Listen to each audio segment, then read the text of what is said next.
మరో breaking news చూస్తున్నాం. Delhi liquor scam కేసులో బీఆర్ఎస్ ఎమ్మెల్సీ కవిత జ్యుడిషియల్ కస్టడీ ఇవాల్టితో ముగియనుంది. ఈడీ, సిబిఐ కేసులో ఈ రోజు వరకు ట్రయల్ కోర్టు కవితకు జ్యుడిషియల్ కస్టడీ విధించింది. ఇవాళ కవితను వర్చువల్ గా జడ్జి ముందు హాజరుపరచనున్నారు అధికారులు. మరోసారి జ్యుడిషియల్ కస్టడీ పొడిగించాలని దర్యాప్తు సంస్థలు ట్రయల్ కోర్టు ముందు విజ్ఞప్తి చేయనున్నాయి. మధ్యాహ్నం 2 గంటలకు ఈడీ కేసులో కవిత దాఖలు చేసిన బెయిల్ పిటిషన్పై వాదనలు జరగనున్నాయి. ఈ క్రమంలో ట్రయల్ కోర్టు ఈడీ వాదనలు విననుంది. సిబిఐ కేసులో కవిత దాఖలు చేసిన బెయిల్ పిటిషన్పై మే 2న ప్రత్యేక న్యాయమూర్తి కావేరి భవేజా ధర్మాసనం తీర్పు వెల్లడించనుంది.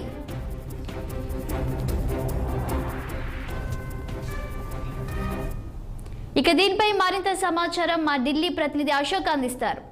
అశోక్, చెప్పండి. ఇక నేటితో అయితే కవిత జ్యుడిషియల్ కస్టడీ ముగుస్తున్నట్టు తెలుస్తుంది. ఇక నెక్స్ట్ ఏం జరగబోతుంది?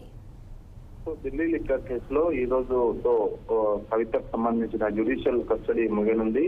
ఈడీ, సిబిఐ లిక్కర్ కేసులో జ్యుడిషియల్ రిమాండ్ లో భాగంగా తిహార్ జైల్లో ప్రస్తుతం కవిత ఉంది. ఇవాళ వర్చువల్ గా కోర్టు ముందుకు కవిత హాజరు కావాల్సినట్లు సమాచారం. సో లిక్కర్ కేసులో కవిత మార్చి 15న ఈడీ అరెస్ట్ చేసింది. ఏప్రిల్ 11న సిబిఐ అరెస్ట్ చేసింది. సో నిన్న కవితకు సంబంధించిన ఏదైతే బెయిల్ పిటిషన్స్ 2 ఉన్నాయి, ఈడీ, సిబిఐకి సంబంధించింది. సిబిఐకి సంబంధించిన కేసు తీర్పు రిజర్వ్ చేసింది కోర్టు. అది మే 2న తీర్పు ఇవ్వబోతోంది. సో మరో పక్క నిన్న ఈడీకి సంబంధించిన వాదనలు కూడా కొనసాగాయి.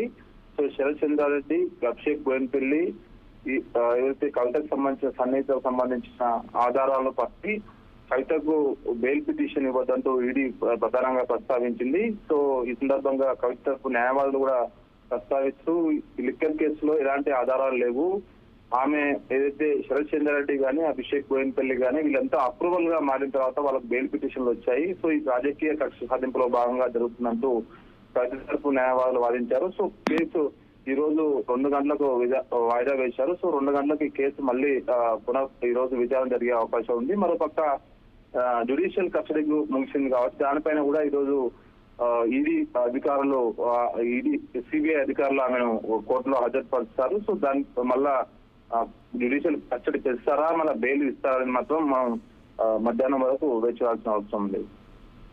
Thank you Ashok.